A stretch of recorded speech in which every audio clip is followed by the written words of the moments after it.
కరీంనగర్ జిల్లా మరి చొప్పదండి పట్టణంలోని జ్ఞాన సరస్వతి ఆలయంలో మరి శ్రీ క్రోధినామ సంవత్సరం సందర్భంగా ఉగాది వేడుకలను నిర్వహిస్తున్నారు. అందులో భాగంగా మరి ఈ సాయంత్రము మరి పంచాంగ శ్రవణాన్ని ఆలయ ప్రధాన అర్చకులు శ్రీభాష్యం నవ్యకుమారులు, అదేవిధంగా సింహాచలం జగన్మోహన్ స్వాములు పంచాంగ శ్రవణాన్ని భక్తులకు వినిపిస్తున్నారు. మరి జ్ఞాన సరస్వతి ఆలయంలో ఈ కార్యక్రమం కొనసాగుతుంది.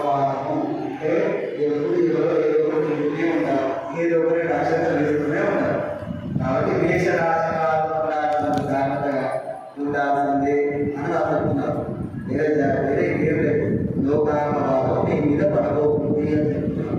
కావున జాగ్రత్తగా ఉండాలి. అదేవిధంగా వృషభ రాశి వారికి మనం చెప్తున్నాము. వృషభ రాశి వారికి ₹2 సంపాదన, ₹8 ఖర్చు. ₹8 సంపాదన, ₹8 ఖర్చు. అదేవిధంగా వృషభ రాశి వారికి 7 తిరుతారు. 7 మెచ్చుకుంటే రాజపూజ్యత 7, రాజ అవమానము 6 అనుకుంటున్నారు. కావున ఏమిటి రాజపూజ్యత మెచ్చుకున్న వాడు రాజే, పీకేవాడు రాజే. కాబట్టి రాజపూజ్యత 7, అవమానం 6. ఈ 8, 2, 8 మొత్తం కలిపితే 10. దాంట్లో 8 ఇస్తే 9. దాంట్లో 8 తీసేస్తే 1 మిగిలింది. కాబట్టి మీరు ఎంత కష్టపడ్డా ₹2 వచ్చిన ₹8 ఖర్చు చేసాం. కాబట్టి లోకం అమ్మవారికి ఏమిస్తుంది అంటే సౌఖ్యాన్ని ఇస్తుంది. అదేవిధంగా 3వ రాశిగా మిథున రాశిగా మనం చెప్తున్నాం. మిథున రాశి వారికి ₹5 సంపాదన, ₹5 ఖర్చు. ₹5 సంపాదన, ₹5 ఖర్చు. ఎంత వస్తుందో ఎంత ఉంటుంది మిథున రాశి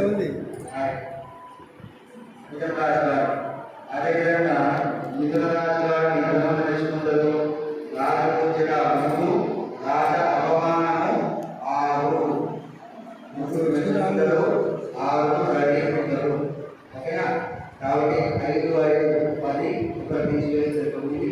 దాంట్లో 8 తీసివేస్తే 1. కాబట్టి ఇంత కష్టపడడానికి మిగిలిన వారికి లాభము.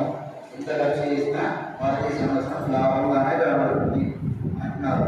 అదేవిధంగా కర్కాటక రాశి వారికి ఈ సంవత్సరం ఏ విధంగా ఉందంటే ₹14 సంపాదన, ₹2 ఖర్చు.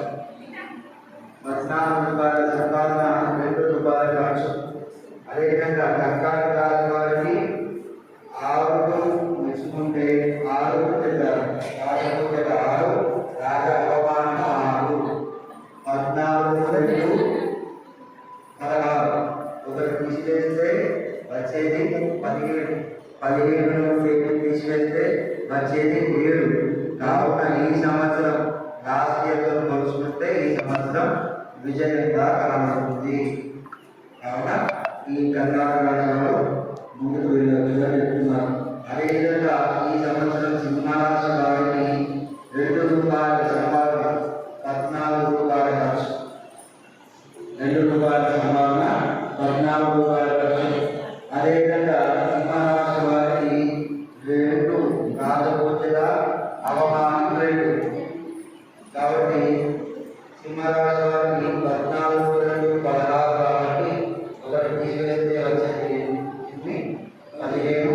దాంట్లో 2 తీసివేస్తే వచ్చేది 7. కాబట్టి మిగిలేది విజయము. 7 మిగిలితే అది విజయం అంటారు. కాబట్టి సింహరాశి